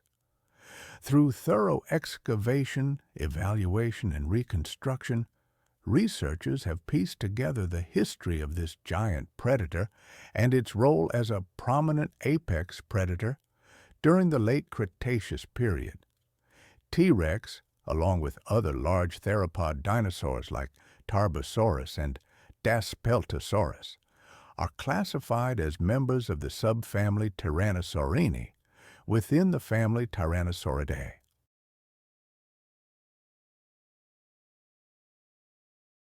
Tyrannosaurus rex, one of the last and most widely recognized tyrannosaurid species, represents the top predators of the late Cretaceous era and is a key figure in the evolution of dinosaurs. These creatures were immense. A T-Rex could stretch up to 12 meters long, rivaling the size of a typical school bus, from the tip of its snout to the end of its tail. Some paleontological speculation even suggests certain specimens exceeded 13 meters, dwarfing any contemporary terrestrial predator. This imposing giant rose to a height of 6 meters at the hips. Imagine that, an enormously tall creature, its head lifted high as it surveyed its realm with regal authority, its weight borne on two powerful legs. Estimates suggest a T-Rex could weigh anywhere from 12 to 18 tons. That's similar to the weight of several small cars compressed into the form of one awe-inspiring predator.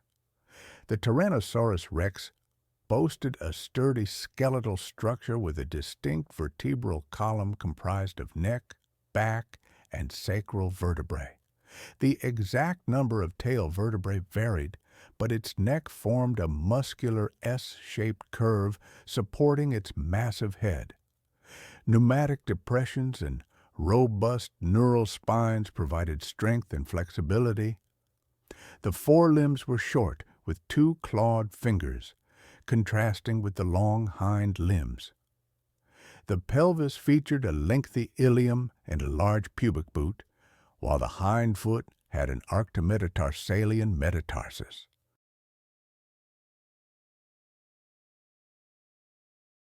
Throughout its skeleton, many bones were hollowed, reducing weight without sacrificing strength, which was crucial for supporting its bulk. And those skulls, they could reach up to 1.54 meters in length. The skulls of Tyrannosaurus rex were truly something to behold. Large fenestrae reduced their weight, while showcasing unique adaptations.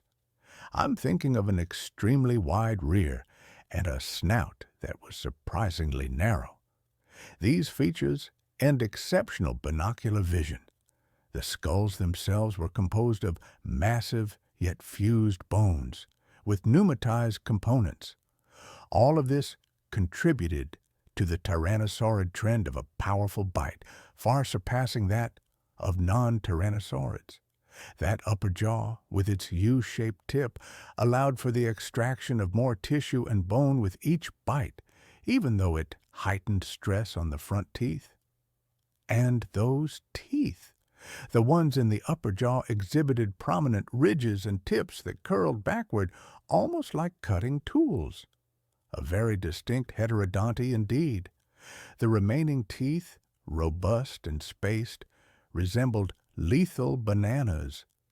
In mature individuals, the upper jaw housed larger teeth than the lower jaw, with the largest tooth discovered measuring a staggering 30.5 cm in length. I've read that numerous small openings were observed in both the upper and lower jaws, suggesting potential sensory functions or perhaps even indications of external structures.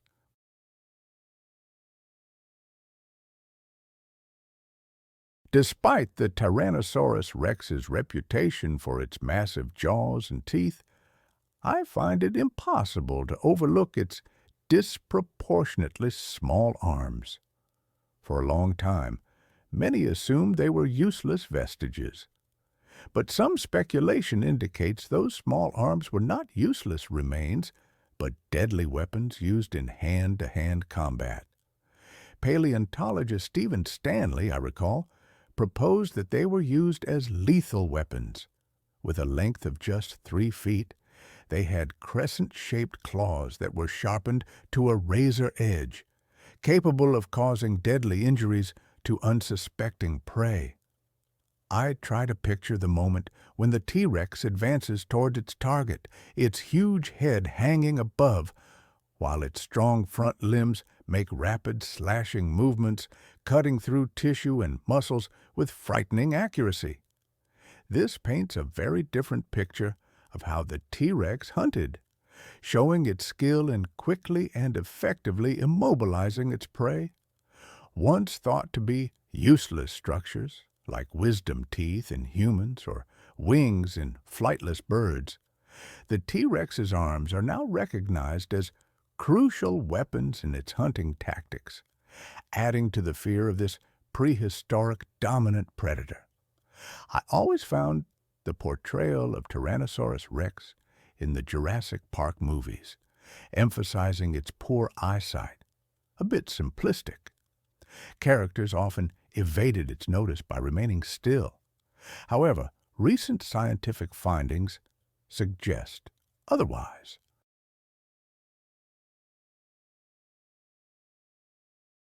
Paleontologists, drawing upon comparative anatomy and fossil evidence, theorize that the T-Rex likely had vision like contemporary predators like hawks, with the ability to detect both moving and stationary objects. This challenges its cinematic depiction and deepens our understanding of its sensory capabilities. Another perspective suggests the T-Rex was an adept ambush predator, utilizing its size, powerful jaws, and heightened senses to swiftly hunt prey. Conversely, some view it as a scavenger, feeding on carrion or scavenging from carcasses.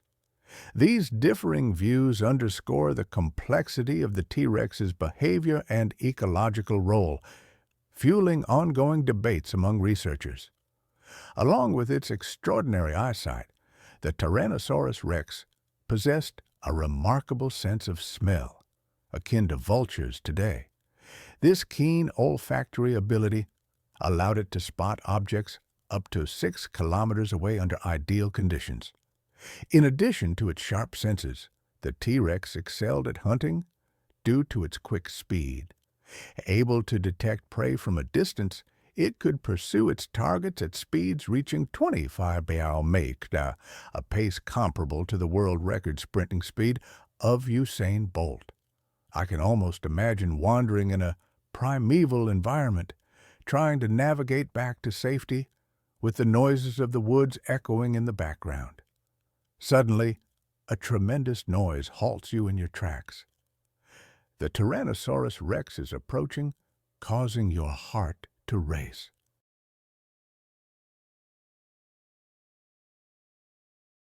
Desperately trying to escape the advancing creature, you sprint frantically, your feet pounding on the forest floor.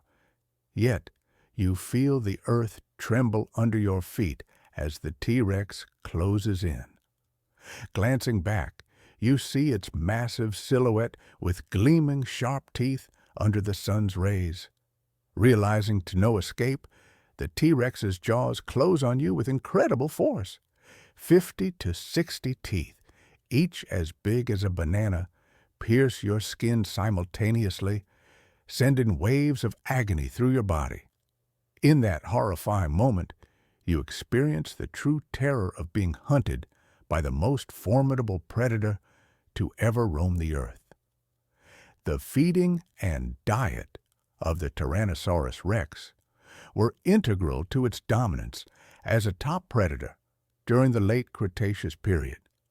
With its massive size and powerful jaws filled with serrated teeth, T-Rex was a formidable carnivore.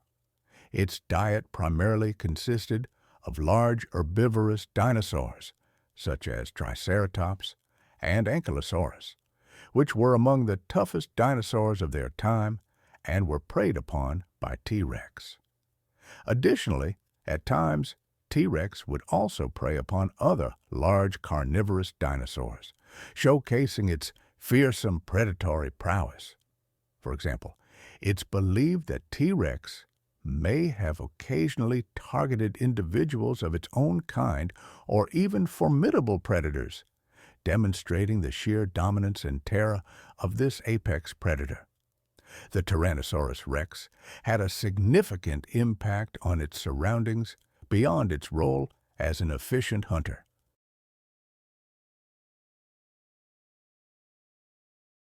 Its presence necessitated changes in the behavior of other animals. Some dinosaurs developed defenses, such as speed or armor, to evade its attacks, while others sought refuge in dense forests or migrated to new areas. As the dominant predator, T-Rex reshaped prey distribution and population dynamics, influencing ecological balance and predator-prey relationships. The Tyrannosaurus rex shared its environment with a diverse array of other dinosaurs, each possessing unique adaptations and behaviors. Among these were Edmontosaurus, Triceratops, Stegosaurus, Torosaurus, Albertosaurus, Pachycephalosaurus, Dinosaurus, Ornithomimus, and Anzu. Forget horned helmets and storm-tossed seas. When I think of the Viking world, I often picture something far more terrifying than any human enemy. I imagine creatures so colossal and powerful they seemed ripped from legend. These weren't just animals. They were giants of a dying world, beasts that could crush ships and skewer warriors in an instant. Armed with iron blades and wooden shields, the Vikings didn't just conquer lands. They battled nature itself in clashes so intense they became legends whispered for centuries. The first beast our Norse ancestors regularly encountered was the magnificent aurochs, wild cattle unlike anything alive today. Standing at a towering 1.8 meters or 6 feet at the shoulder, these weren't your typical farm animals.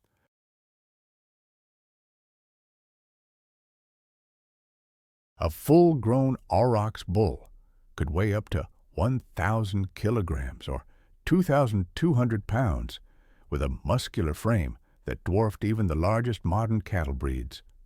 What I find truly intimidating about the aurochs were their enormous horns, curved weapons that could span up to 1 meter or 3.3 feet from tip to tip.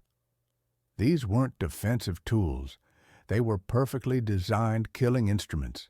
The forward-facing orientation allowed bulls to charge directly at threats with enough force to impale a fully armored warrior or even flip a small boat.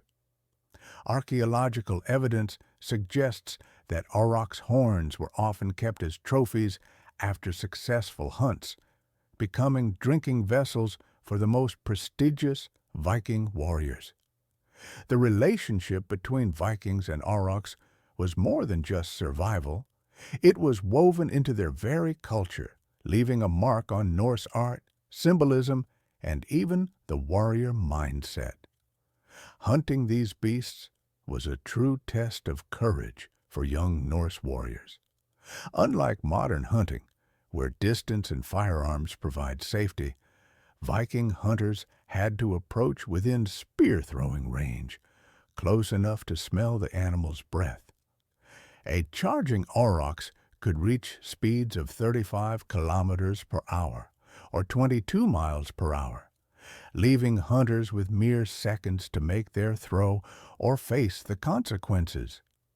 Many Norse graves contain evidence of horn wounds, silent testimony to hunts gone wrong.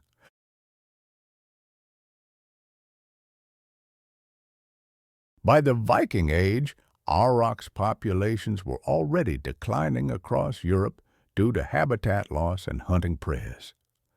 The last known aurochs died in 1627 in Poland's Jaktorów forest, long after the Viking era had ended.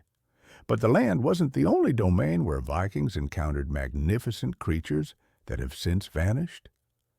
The seas that formed their highways held their own vanished giants. If you sailed with Vikings across the North Atlantic, you would have witnessed an extraordinary sight along rocky coastlines, colonies of thousands of black and white birds standing upright like tiny sentinels.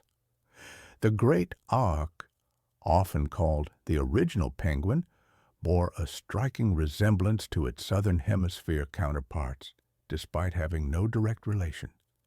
Standing about 75 to 85 centimeters, or 2.5 to 2.8 feet tall, these flightless birds were perfectly adapted to the cold waters of the North Atlantic. Their wings had transformed into powerful flippers that propelled them through the ocean with remarkable speed. Measurements based on similar birds suggest they could fly underwater at up to 35 kilometers per hour, or 22 miles per hour. On land, however, they were awkwardly vulnerable, waddling upright on two legs, unable to take flight when danger approached. For Vikings, the great auk represented an almost absurdly convenient resource. Unlike most prey that required chasing, these birds couldn't flee effectively on land.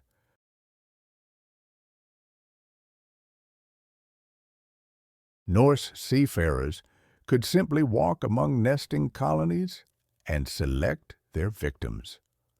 Archaeological evidence from Viking settlements in Iceland, Greenland, and the Faroe Islands reveals vast quantities of great orca bones in kitchen middens, often showing cut marks consistent with meat removal. The great auk's waterproof feathers were prized for insulation and bedding.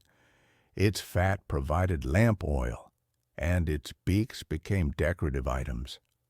A Viking burial in Norway even featured a necklace with 5 great auk beaks, hinting at both symbolic and practical value.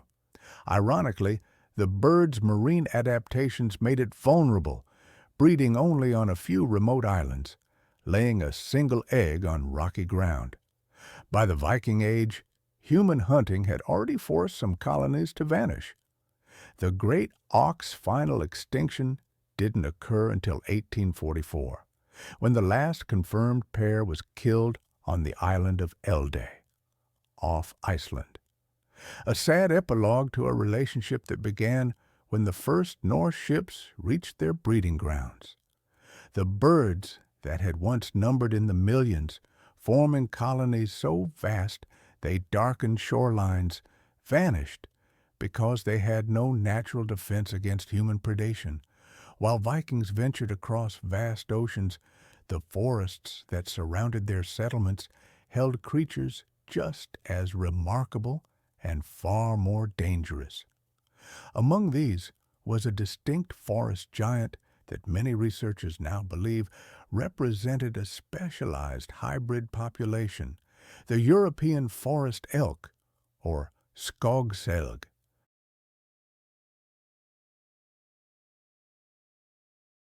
A creature that combined characteristics of what we now classify as separate moose and elk species.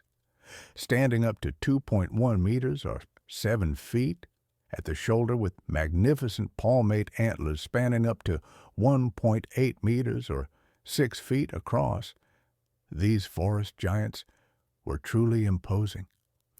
Archaeological evidence from Viking settlements reveals distinctive antler configurations unlike modern European moose populations, suggesting these animals represented a unique genetic lineage that has since disappeared through hunting preyers and hybridization with other cervid populations. What made these forest elk particularly remarkable was their coloration and behavior. Unlike modern moose with their uniformly dark coats, the forest elk as we might call it today, was a creature of legend even in its own time. Cave paintings suggest these massive deer had distinctive light patches, almost mottled, on their sides and shoulders. I imagine that dappled pattern provided excellent camouflage in the dense forest light. Their behavior, I've read, was supposedly more aggressive than modern moose, especially during the rut, when the bulls wouldn't just compete for females, but actively defend their territories. For the Vikings, these elk were more than just impressive creatures. They were sustenance. A single animal could yield over 500 kilos of meat, enough to feed a small village for weeks during the harsh northern winters.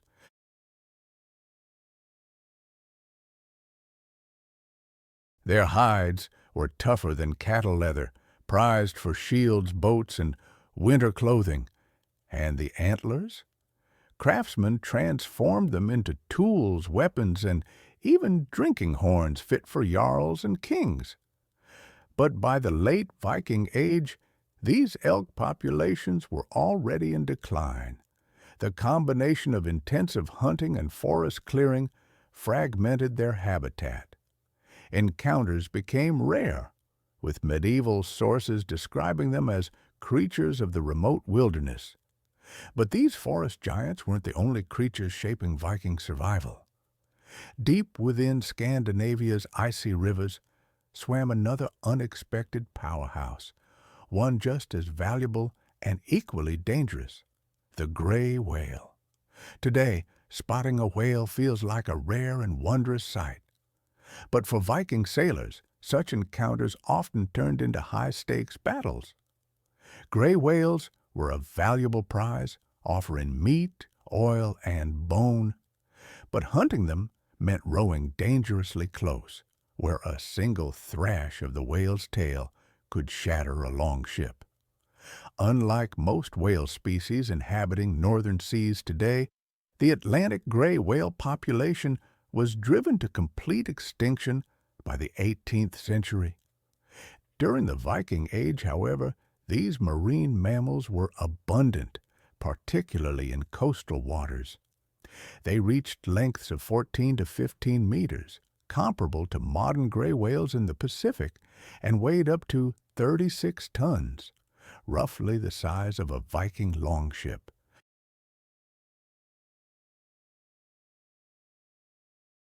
Their mottled gray coloration, often covered with barnacles and whale lice, gave them a distinctive appearance featured in Norse daeons of sea creatures.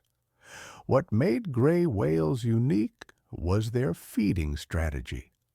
Unlike deep-diving species, they were bottom feeders, plowing the sea floor for small invertebrates and creating massive mud plumes visible from the surface. This habit brought them into shallow coastal waters, precisely where Viking ships operated most frequently. For Norse communities, a single whale could yield up to 20 tons of meat and blubber, enough to feed an entire Viking settlement through the harsh northern winter. Archaeological evidence shows specialized bone tools designed specifically for processing whale meat, alongside huge cooking pits that could only have been used for creatures of this size. The hunting of gray whales wasn't without peril. Unlike passive species such as the right whale, gray whales were known for their aggressive defense when threatened.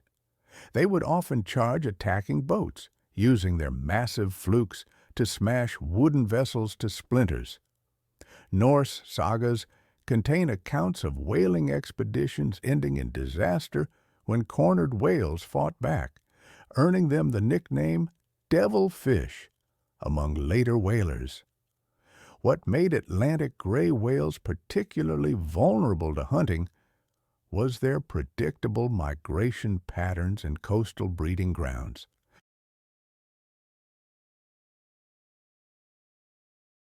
Each year, they would travel along well-established routes between feeding areas in the north and calving grounds further south.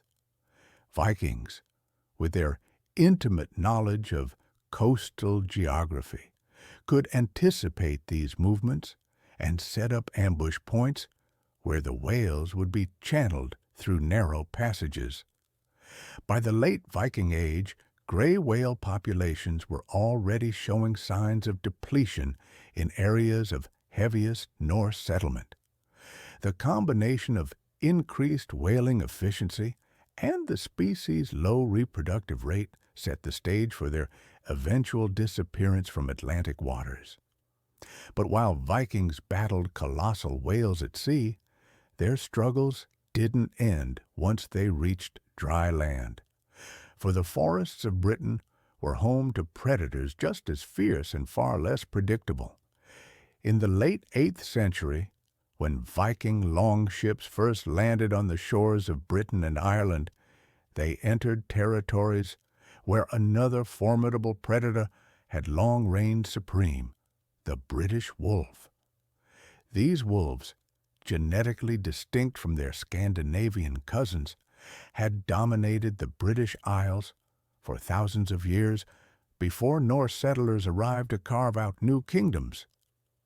Standing taller than the Honshu wolf of Japan, but smaller than modern timber wolves, British wolves typically reached heights of 70 to 85 centimeters at the shoulder and weighed between 30 to 45 kilos.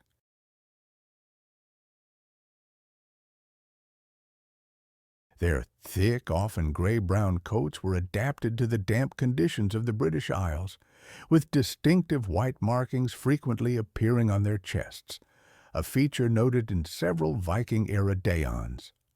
When Vikings first raided Lindisfarne in 793 CE, wolves remained common throughout Britain and Ireland, with packs controlling territories from the Scottish Highlands. I've often wondered what it must have been like when the Vikings first encountered wolves in the British Isles. Archaeological digs from early Viking settlements in the Hebrides and Northern Isles have turned up wolf bones bearing cut marks. It seems the newcomers didn't hesitate to hunt these predators. For the Vikings establishing permanent colonies there, wolves presented both a threat and an opportunity.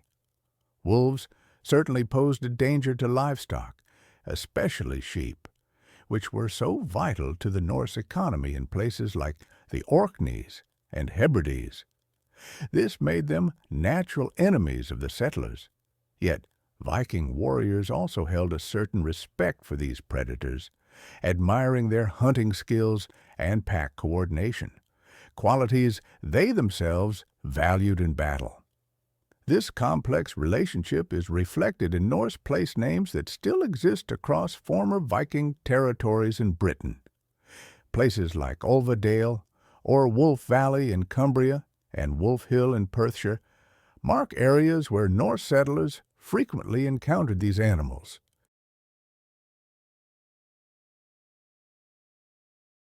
I have also seen Viking-era runestones discovered in northern England that depict wolf hunts.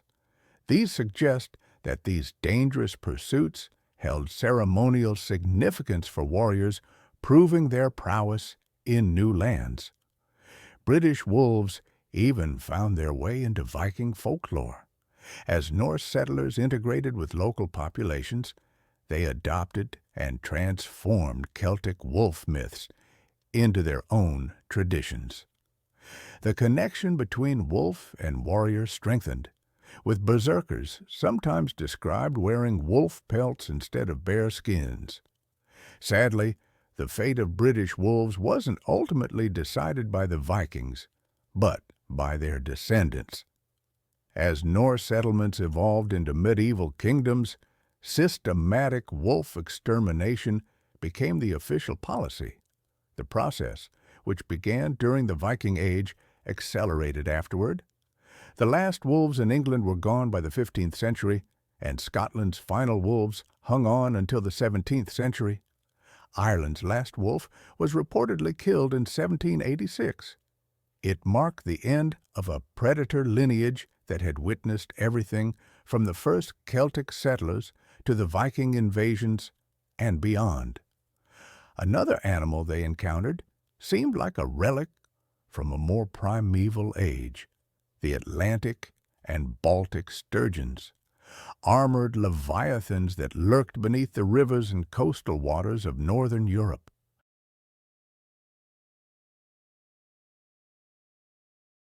These living fossils, largely unchanged for over 200 million years, once dominated the waterways of Viking territories, but have since vanished from much of their historical range.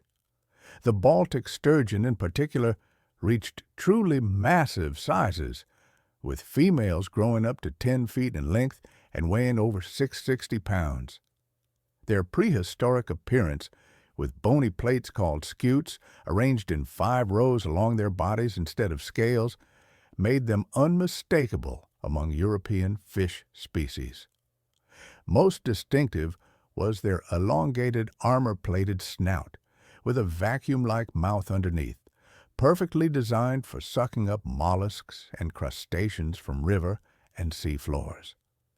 Their immense size made a single catch noteworthy enough to feature in regional sagas, with several Norse tales mentioning heroes who wrestled armored river dragons.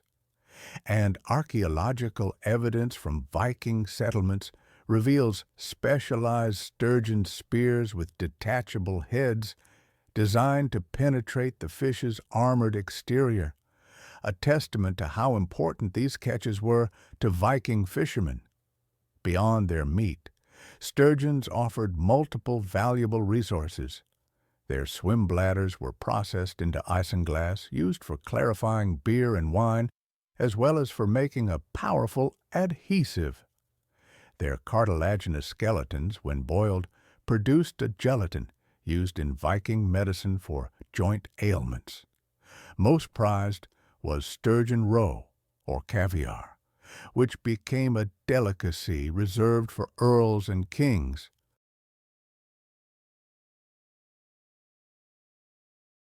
By the late Viking age, sturgeon populations were already in decline in heavily settled areas. Their slow reproduction, with females maturing at 15 to 20 years, made them vulnerable to overfishing. Predictable spawning runs and their habit of basking near the surface made them easy targets. In the medieval period, dams blocked spawning routes and pollution worsened their plight.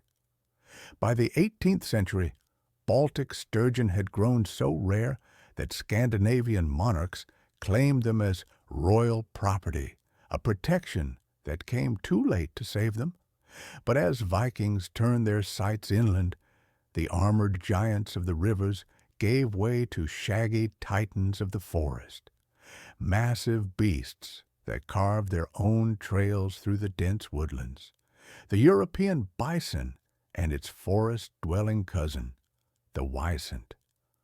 Unlike the American bison we are familiar with today, these European relatives were specifically adapted to the dense mixed forests that once covered much of northern and eastern Europe. Standing up to 6.2 feet at the shoulder and weighing over 2,000 pounds, the European bison was the heaviest land animal in Europe during the Viking Age. Bulls developed massive shoulder humps covered with shaggy dark brown fur that contrasted with the lighter coat on their lower bodies.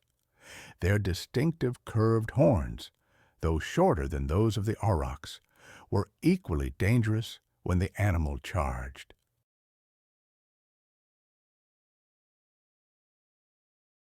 Unlike grassland bison, these woodland giants could navigate between trees with surprising agility, using their powerful bodies to create paths through the densest undergrowth.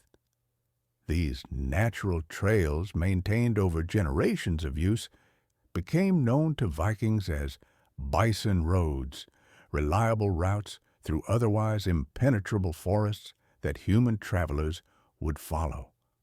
For Viking communities pushing into new territories, these massive herbivores represented both opportunity and challenge.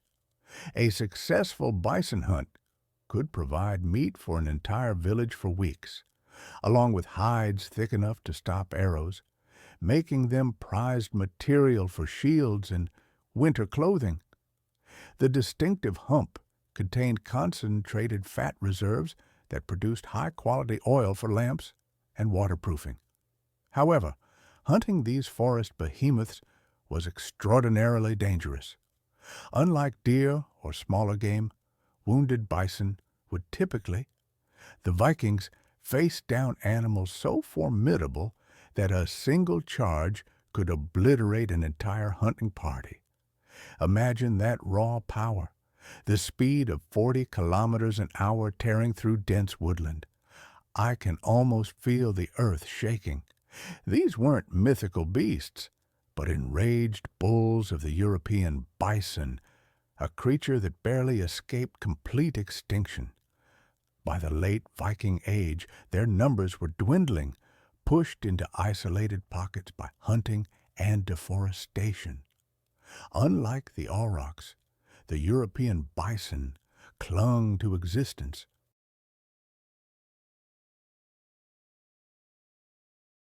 A small population found refuge in the Bałtyk forest between Poland and Belarus. Today, roughly 7,000 descendants carry the legacy of those forest giants the Vikings once hunted. It's a sobering thought, really. The world the Vikings knew was already slipping away as they expanded across northern Europe. The very creatures that defined their landscapes were fading, victims of the same human expansion and climate shifts that propelled the Viking Age itself. A reminder that even as civilizations rise, they can inadvertently erase the world around them.